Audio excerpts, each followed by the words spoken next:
శ్రీ గురుభ్యో నమః. కుంభరాశి 2024 మే 1వ తేదీ బుధవారంతో ప్రారంభమై 10వ తేదీ శుక్రవారంతో అంతమయ్యేటువంటి ఈ తొలి 10 రోజులలో కుంభరాశిలో జన్మించిన జాతకులకి ఫలితాలు, సూచనలు, సలహాలు క్లుప్తంగా 5 పాయింట్లలో తెలియజేయబోతున్నాను.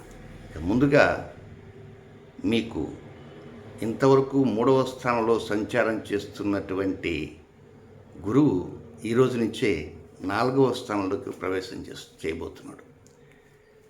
అంటే చతుర్థ గురువు రాబోయేటువంటి 2025వ సంవత్సరం మే నెల 14వ తేదీ వరకు గురువు ఆ 4వ స్థానంలో సంచారం చేస్తుంటాడు కనుక దాదాపుగా 25 నుంచి 30% వరకు అనుకూలతలను ఇప్పటికంటే ఇవ్వటానికి అవకాశాలు అధికంగా ఉన్నాయని చెప్పక తప్పదు.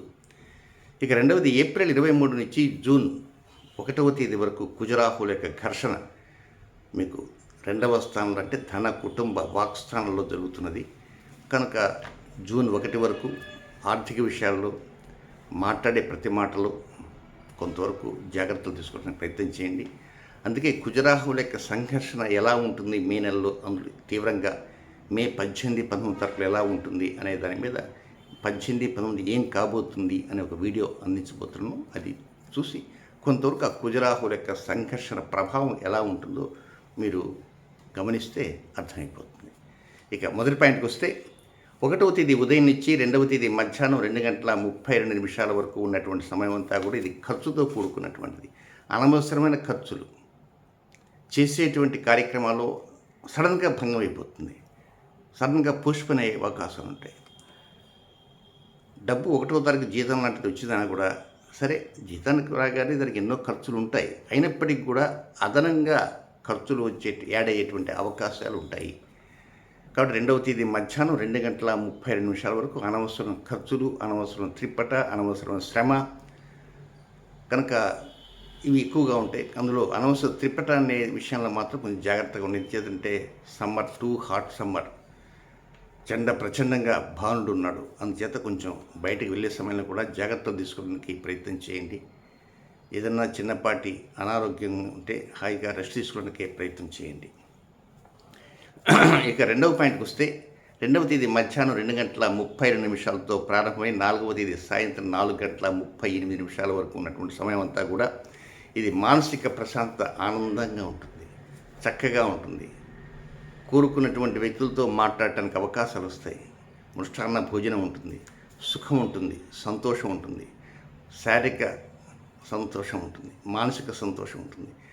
సో ఈ మానసిక తృప్తి, శారీరక తృప్తి ఈ రెండు కూడా ఉన్న కారణంగా ఇంతకు మించి మనకేమీ లేదులే అనేటువంటి ఆలోచనతో ముందుకు వెళ్తారు.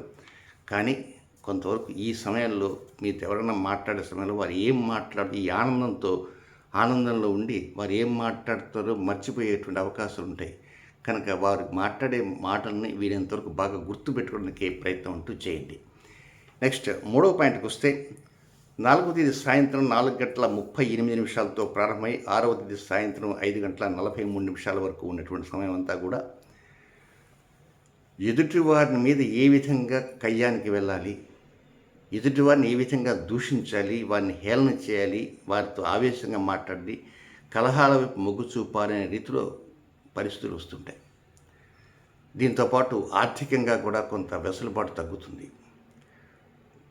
డబ్బు సమయానికి దొరకని కారణంగా కూడా ఒక్కోసారి మీకు అసహనం పెరిగిపోతుంటుంది. ఈ అనీజినెస్ వల్ల ఆవేశం పెరుగుతుంటుంది. ఎదుటివారు వారి యొక్క స్థాయిని ఎలాంటిదో కూడా గమనించకుండానే మీరు వారిని దూషించేటువంటి అవకాశాలు కూడా ఉంటాయి.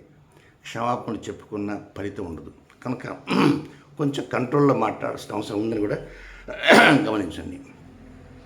అన్నిటికంటే ముఖ్యంగా ఈ సమయంలో మీరు ఒక్కోసారి మాట్లాడేది పర్థం లేకుండా మాట్లాడిన కారణంగా దాని యొక్క పర్యవసానం వేరుగా ఉంటుంది అని మాత్రం గమనించండి.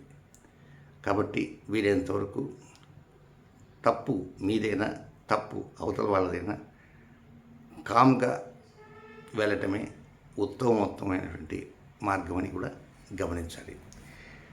నెక్స్ట్ 4వ పాయింట్ 6వ తేదీ సాయంత్రం 6:43 నుంచి 8వ తేదీ రాత్రి 7:07 వరకు ఉన్నటువంటి సమయం అంతా ఈ తోబుట్టువులతో కేటాయించుకుంటారు.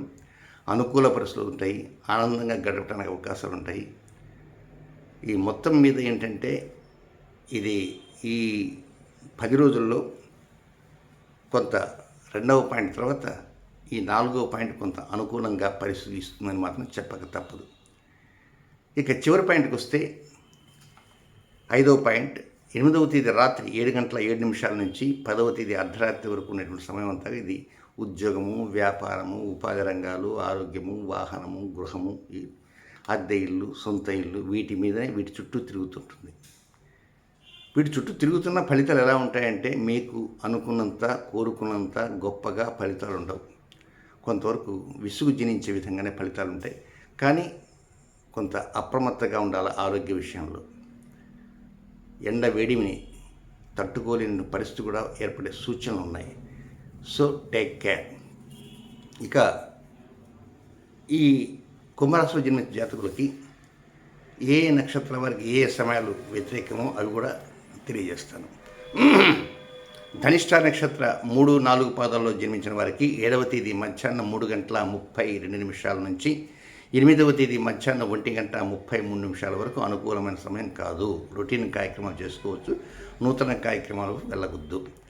ఇక శతభిష నక్షత్రంలో జన్మించినటువంటి జాతకులకి 8వ తేదీ మధ్యాహ్నం 1:33 నుంచి 9వ తేదీ మధ్యాహ్నం 11:55 వరకు వీరికి అనుకూలమైన సమయం కాదు, అన్ఫేవరబుల్ టైం. రొటీన్ కార్యక్రమాలు చక్కగా చేసుకోవచ్చు. ఇక పూర్వభద్ర నక్షత్రం 1, 2, 3 పాదాల్లో జన్మించినటువంటి జాతకులకి 1వ తేదీ ఉదయం ఈరోజు అర్ధరాత్రి దాటిన తర్వాత 3:11 వరకు ఇది అనుకూలమైన సమయం కాదు. రొటీన్ కార్యక్రమాలు చేసుకోవచ్చు. ఇక ఇవి కాకుండా మరొక 2 సమయాలు ఉన్నాయి. ఆ 2 సమయాలు ఎప్పుడంటే అవి ఏ నక్షత్రం వారికైనా వర్తిస్తాయి. అవి 3వ తేదీ మధ్యాహ్నం 12:40 నుంచి 3వ తేదీ రాత్రి 11:24 వరకు, తిరిగి 6వ తేదీ మధ్యాహ్నం 2:40 నుంచి 6వ తేదీ అర్ధరాత్రి దాటిన తర్వాత 1:09 వరకు ఇది అనుకూలమైన సమయం కాదు. ఏదేమైనా మీరు గమనించాల్సింది చిన్నపాటి పరిహారం ఏమిటంటే 7వ తేదీ ఆ రోజు మంగళవారం మధ్యాహ్నం 11:40 అమావాస్య ప్రారంభమవుతుంది. ఆ రోజు మధ్యాహ్నం రాహుకాలం 3 to 4:30 రాహుకాలం ఉంటుంది కనుక ఆ సమయంలో కొంచెం మేలుకొని ఉండడానికి ప్రయత్నం చేయండి. నిద్రపోకుండా కొద్దిసేపు మేలుకుంటే కొంత అనుకూలత వచ్చే అవకాశాలు ఉంటాయి. కొన్ని ముఖ్యమైన ఫోన్స్ ఏదైనా ఉంటే అవి అటెంప్ట్ చేసేయడానికి అవకాశాలు కూడా ఉంటాయి కనుక కొంచెం మేలుకొని ఉండడానికి ప్రయత్నం చేయండి. శుభం.